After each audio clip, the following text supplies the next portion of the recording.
check it out. What I got here is a list. It's not no normal list though. It's a horror, my bad, story list. Now, I was working on this idea before all the AI technology came around, so I can improve my storytelling skills. I had good stories, but there's so many of them. I didn't know which ones to decide to tell or to work on, So I came up with this idea basically. Write them down, roll a dice, see what you got. So what we'll do is red for first, blue for second, and purple for last. The first one we have zombies, vampires, giants, werewolves, virus, and ghosts. So that's what we could pull in the first one. And then the second one is our main characters. It could be a single man, single woman, a family, group of friends, boyfriend and girlfriend, a single parent with a child, and a monster slayer that helps them. So if you get 6 on the second one, well, good for you. You're gonna basically win with the monster slayer, most likely. Now, here comes the fun part, the type of day. You might think, well, this sounds boring. No, check this out. So 1 is clear daytime, 2, clear nighttime, 3, rainy or rainstorm day, 4, rainstorm night, 5, apocalyptic day, 6, apocalyptic night. So third one, you don't want to get 5 or 6. Anyways, let's start. Let's see what we get for the first story. Ooh, 1. Starting off the first story, 1 with the 1 and a 4. So that means group of friends. So it's gonna be zombies. Let me write this down. So it's alive. So we got zombies versus a group of friends. What kind of day? Well, remember, you better hope it's not 5 or 6. Or there. Oh, it's 2. So it's a clear nighttime. Oh, that's gonna be a good one. Let's see what we get for the second story. This time, I'll say I'm not left-handed. Okay. So we said red would be first, blue would be second, purple third. So let's see. Third, we got giants in the next story. Story number 2. And then it's going to be against a single woman. Oh man, that sounds crazy. 3 for the purple, so that means we got rainstorm day. Isn't that cool, folks? You're all going to get to hear a zombie story from me.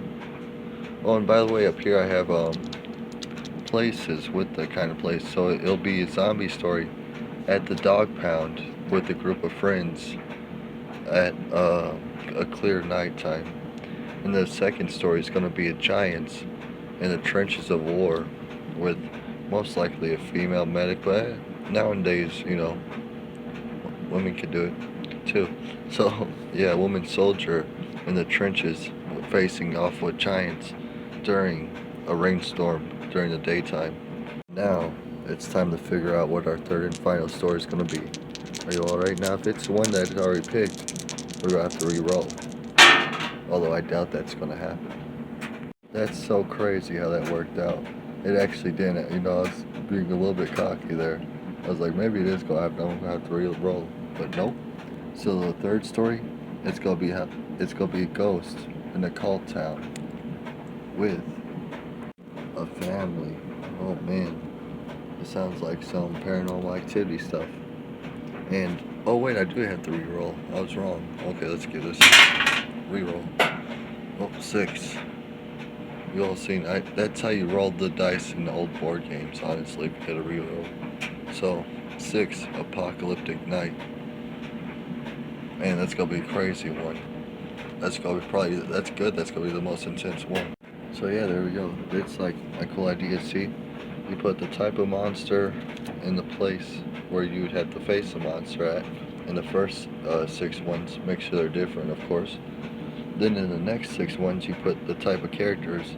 I think you should go with the basics like I did. I did single man, single woman, family, group of friends, boyfriend or girlfriend, single parent and child, monster slayer. The 6th one's pretty, not basic, but basic for a movie idea, I guess. But if you could think of any others, use them. Either way, that's awesome. And then you got the type of day. The type of day was actually, sorry, I got the hiccups. Too much candy. Type of day wasn't that easy actually, like, but then again, you could use snowstorms. Uh, I just, went off top of my head, which was not a lot. Well, sit back, relax, as I turn this little list into the 3 most creepiest stories you probably ever heard in your life. At least one of them should be. Our first story we're going to start off with is called The Night of the Living Cemetery. It's going to be a wild one. And if you like dogs, well, maybe this isn't going to be a story for you. It starts off with a group of friends. I think there will be 4. Yeah. 2 of them are twins, and the other 2 are just friends. They've been friends since elementary school. Now they're in high school. And it was a weekend night. And before it got too late, they figured spend an hour at the dog pound because the twins wanted to adopt a dog.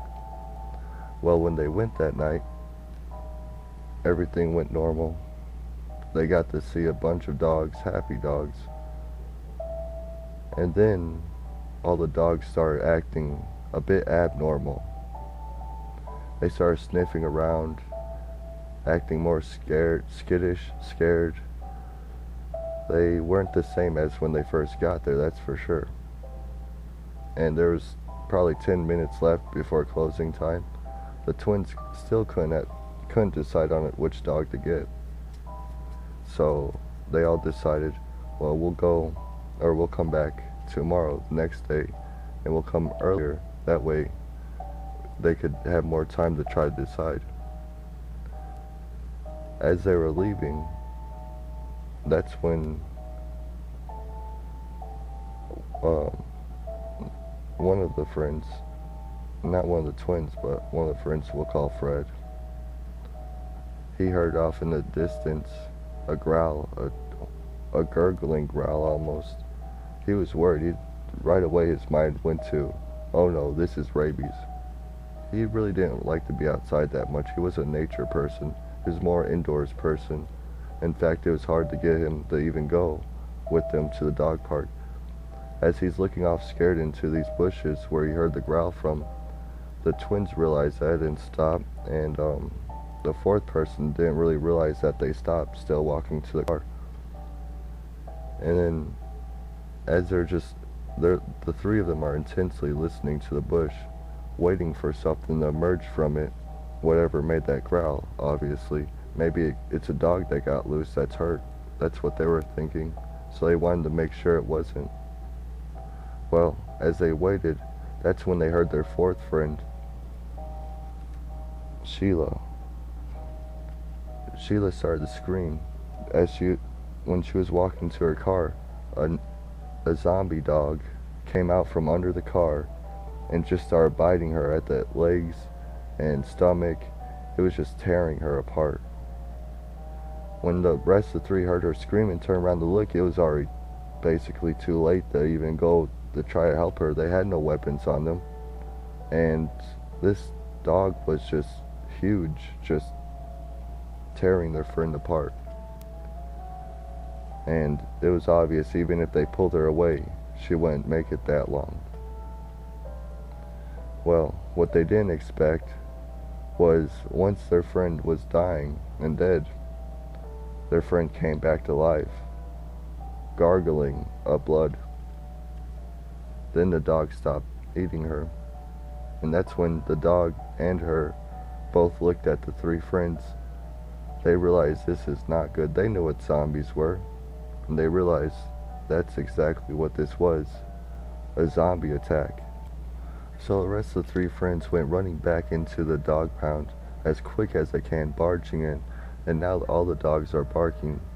See, the dogs, they were worried because they smelled the dead coming back to life. Nearby there was a pet cemetery, And that pet cemetery just so happened to become a zombie virus field. And now the dog pound is surrounded with zombie dogs. There's two workers inside, and they have no clue what's going on. They're just trying to calm down the dogs. And that's when the three teens go up to them and start frantically trying to explain what just happened after they locked the doors. And of course, one of the workers didn't believe it, going to the door to check. And sure enough, when they looked out the window, they saw exactly what they were talking about. There was a group of dogs, undead dogs, and then there was a teen girl, an undead teen girl. Both, all just looking at the building, slowly coming closer and closer. It freaked out the worker. The worker started piling stuff in front of the doors and stuff because he knew that glass, it wasn't bulletproof. It wasn't even expensive glass. It was pretty thin glass, and he didn't want to take his chances. And just as he's piling up things in the door, that's when one of the big dogs come charging through one of the front window panels, breaking through it, and the rest of them run to the back room where there's a metal door they can stay behind, and no windows in the room, but surrounded by the barking dogs. And the one worker in front that was trying to barricade the front of the store, or my bad, front of the dog pound, well, of course, he was swarmed with zombie dogs, and Sheila, the zombie girl, started just going towards where her friends were. She had no interest in the dogs or the workers.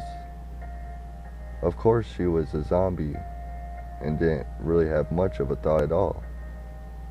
But she still subconsciously remembered who she liked the most. And in this scenario, it wasn't good for her friends, because that's who she was coming for. She starts pounding on that back door, trying to get inside, where the one worker and the three teens are in hiding, scared. The twins are now crying. Fred is trying to figure out a plan, and the worker is just holding the door, trying to barricade it. And that's when the twins realized, oh no, the back door has a window to it. And before they could even look over to it, they hear a clack, breaking through the window. And that's when they heard growling too. Of course, another zombie dog jumped through that window, and it was now in the room with them. And before they know it, the dog they played with the most there that night, the cage was still open. So as the zombie dog charged at them, that dog charged at the zombie dog. It tackled it, and that's when they realized these dogs that are alive, they were able to kill the zombie dogs without becoming zombies themselves. They'd either claw at their head, they just knew somehow, as if we knew, because we know about zombies. And then that's when Fred had the idea. He just started opening all the cages. There's 50 dogs now out, and they make a plan to make a run for it through the back to the workers' dog pound van, taking a few dogs with them. The rest of the dogs, they didn't even, as soon as they opened that door, right away they went to go attack the zombie dogs, and even the zombie Sheila. So that's the story of the Night of the Living Cemetery. They got away, and they realized something. Man's best friend was a lot more, maybe even man's best warrior. This next story I'm going to tell is called The Trenches That Couldn't Hide the Giants. And this is going to be a pretty wild one. Strap in. So, it was one rainstormy day, and it was crazy. The winds were howling, the rain was hitting hard on the helmets of the soldiers, and they were, it was near the left flank side, so not all the soldiers were there, just a pretty decent portion of them.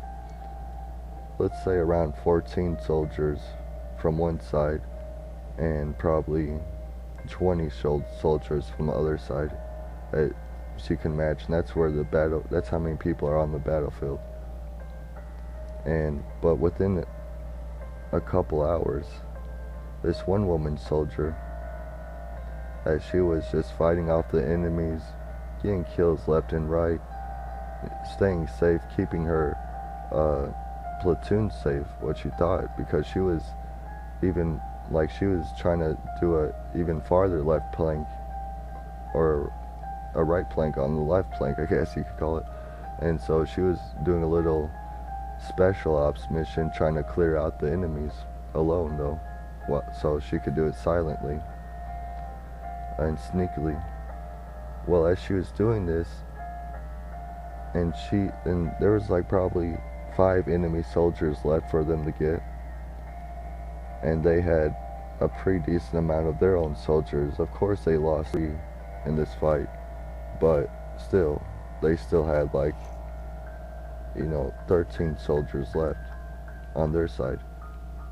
That's when the woman heard from her side soldiers screaming, and just now it's foggy, so it's hard to see, and plus the rain is making it even more just crazy hard to see, almost steam fog. And that's when she saw the last 2 enemy soldiers over there run towards her in fear. They didn't even have their guns, they were just trying to get away from whatever was behind them. She was confused at this, and of course she took her shots and dropped them. But she was still wondering, what could they be running from? And when she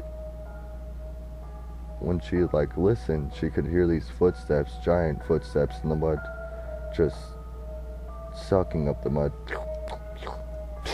and with the hard thump too with them. And that's when she saw from around the corner this giant, and it looked like basically a Sasquatch giant walking from around the corner, and it was taller than the trenches. It was probably 3 feet taller than the trenches, I would say. That woman was staring at it, terrified, seeing what she was seeing, and when she realized what that giant was holding, it terrified her even more, because what it was holding was one of her soldiers, but just half his body, the top half. It looked like the head's been eaten, and then this giant smiles at her, bloody teeth, weird disfigured face, and she takes some shots at it, but the shots don't do nothing to this giant. It's as if they're reflected off or something. They just slide off the giant's body, even though the giant had no armor whatsoever. That's when she realized fight wasn't working, so it's time to fly. She turned around and she booked it. She started running as hard and fast as she could. She even dropped her assault rifle, because when she realized how quiet it got after she heard those screams from her side, she realized she was the only one over there left. And there wasn't even no whimpers as she ran through the trenches. She was hoping to hear her soldiers, but as she ran back to her side, all she could see was carnage, just torn up soldiers, limbs laying around, and of course giant footprints. And as she's running, she can hear this giant just running behind her, because she couldn't hear it, of course. She heard it walking, so of course she can hear it running behind her. and it sounds like it's getting closer and closer. And from the distance, probably like 100 yards away, it's like she could barely see where the battle is continuing in the middle over there. That's when the giant grabs her by the head and everything goes dark. That is the story of the trenches that couldn't hide the giants. Well, don't be sad, but this is time for our final and third story. I hope you've been enjoying them so far, because I've been. Keep in mind, I haven't had these stories written down. I'm just a really good storyteller. That's all it is. Our next story is going to be called The Last Ghost. It takes place in just an average, regular town, honestly. Like, there's not much of a crime rate at all. That's how average and normal this town is.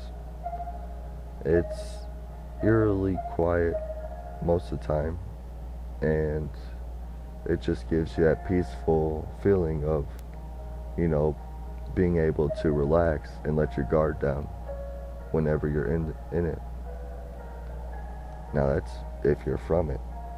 If you're not from it, you get the quite opposite feel, almost like a Halloween town. Of course, this led one researcher to figure out what was going on, and he did figure out this town had secrets, and many of them. Well, these secrets led to this story. The story goes like this. It starts off with your normal family. You got a mom, a dad, a kid, and a dog. There we go. But even though you got your average family in the average town, from that town, of course, it wasn't an average day. This day was like no other. It was, as soon as the day started, a thick smog just covered everything. You couldn't even see 4 to 5 feet in front of you. This scared the kid when he had to go to school that day. And before he was getting on the bus, that's when all the radio stations played the emergency broadcast system. Warning, warning. Apocalyptic event is about to happen. Please take shelter the best you can. And this, of course, made the boy decide, heck no, I ain't going to school. And the bus driver, of course, let him, instead of getting on the bus, turn around and go back inside home. He ran inside home, and his parents, before they could even get ready for work, they were listening to on the news, just speechless, just staring, doing the 100-mile stare at the TV as they were told the same news, the emergency broadcast playing over and over again. Now the mother starts crying. Even the dog starts looking worried because he sees the family looking so upset as the father comforts her, and the boy stands there just shocked out of all belief that he was living in a time like this, in this event. Little did he know that wasn't the whole world experiencing this. It was actually just his town.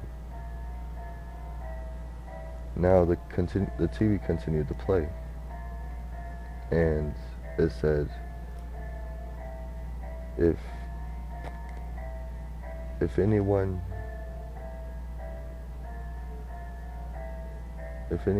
hears any knocking at the door, and it sounds like a relative that passed, don't open the door. Don't let them in. Don't even answer them back. just ignore it. And as soon as the emergency broadcast system said that and started saying that over and over, they turned off the TV because they heard groaning from outside the front door. And of course, that's when they heard their grandma. Can you please let me in? They knew exactly not to do that, not to let them in, not to even acknowledge, because their grandma's been dead for so long now.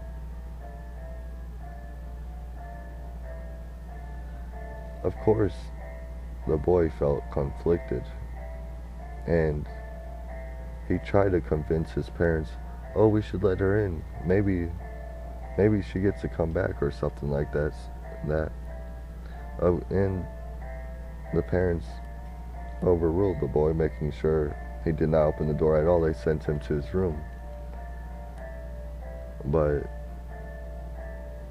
they didn't realize that those, whatever was calling out to them, trying to get them outside in that fog, also got up to the little boy's window and was able to get him through that.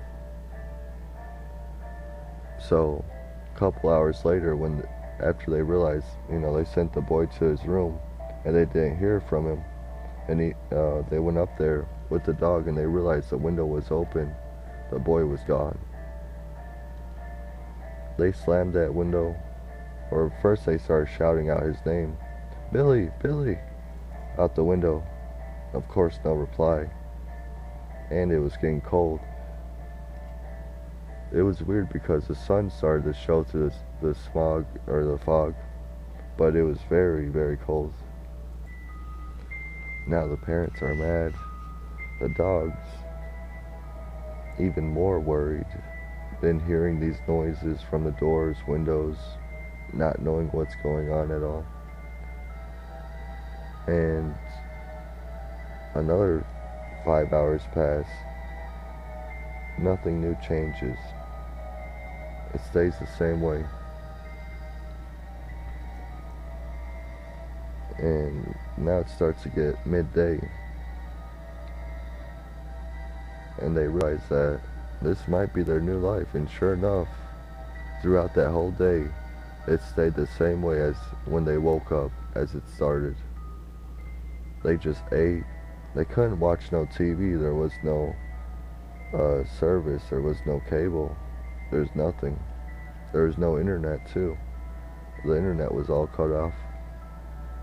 And so they prayed, they ate, they played with the dog, trying to make the dog happy, but they realized the dog wouldn't become happy once the boy was gone. And the dog finally was realizing what was going on. The boy was gone. That made the dog even more worried and started becoming depressed. And the dog would eventually start going off in rooms like the Be Alone. So it was just the mother and father mostly spending time together. They started to argue too, because this alone time together for so long with not much entertainment. See, before the boy would come up with ideas like, let's play a board game, let's do this, let's do that. But now that he's gone, they're left alone. And not that great with coming up with entertainment. So of course that leads to fighting. Now it's 10 p.m. and they start drinking, not knowing what else to do. Just trying to get used to it all. The emergency broadcast stops and just cuts off, and instantly the TV comes back on, internet comes back, and they get a knock at the door. It wasn't like before, when they were before they were heard like scratching or pushing at the door. They didn't hear knocking at the door, so this felt more not creature-like. And then that's when they realized there's a group of people outside saying, "It's over, we made it." the holiday is over. And then they just walked off to the next door to do the same thing. And they realized when they looked outside, all the smog was gone. It was a clear night. They opened the door, they went out there. It's as if nothing happened.